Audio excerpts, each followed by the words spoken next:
Now that we have the exterior walls and the framework for our building set up, we're going to go ahead and mock in the interior walls. And the process that I'm going to use for this is we're going to just look at the plan here and we're going to go with it. We're going to see how we can just lay it out with any dimensions, and then we'll go back through, add the dimensions, and have it match the plan we see here.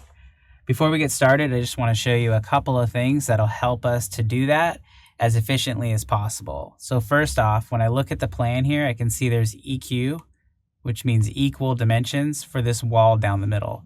So I know right off the bat, I can go in and I can draw that wall from the center line of the wall at the midpoint of these two walls here, and I'll have that one in the right location. Going forward, you can see we have an equal dimension of 11.6 here and here. So I can roughly place this wall down the middle and get it pretty close.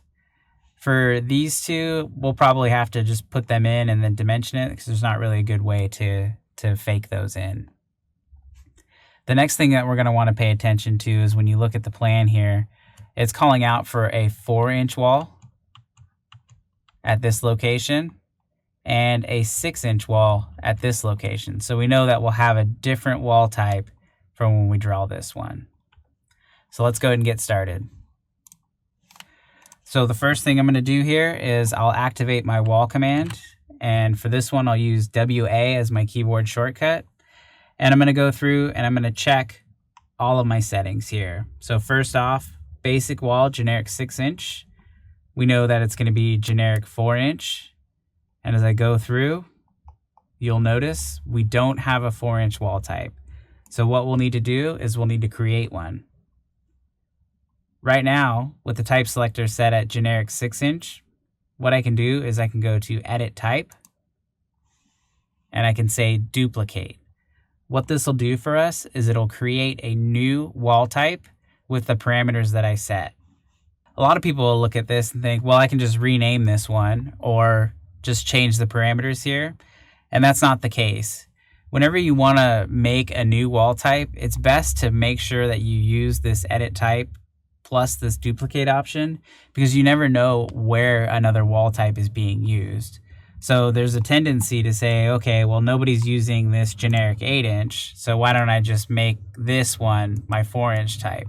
Well, the problem is when I change this generic 8-inch to be 4 inches wide and rename it, if it's being used elsewhere, those parameters are going to take effect, and we could have messed up somebody else's work.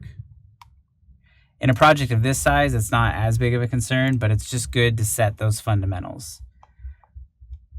So we'll do Edit Type, Duplicate. First thing we'll do is we'll change the name, so we want it to be 4 inches. And I'll hit OK. And the next thing we need to do is make sure that the width is set to 4 inches. So I'll click Edit. And here, this is the structure of the wall that we're going to be messing with. Right now, we're not setting any materials. We'll get into that in later lessons. But here, we'll just simply change it to 4 inches. And if you remember, our units are always in feet. So if I want it in 4 inches, I can type 4 and then use the quote symbol. Or we can do 0 space 4 for 0 feet, 4 inches. And hit OK, and OK again. So now we have a generic 4-inch wall type. I'm going to set the location line to wall center line, and we'll start off by drawing that one right down the middle. So I'll go in, find that midpoint, which is that triangle symbol, find it again, and click. And then I'm just going to rough in the other two. So I know it goes down kind of like this, maybe somewhere in between, a couple feet over. Okay, and then I know the plan sort of has a wall here, and then there's another wall in that location, roughly. That one, we remember, is a generic 6-inch, so I'll set that up. Now, by no means is this the correct layout, but it's pretty close. And so what we'll do next is we're going to go through and add some dimensions to this, and then make sure we have all the walls in the right location.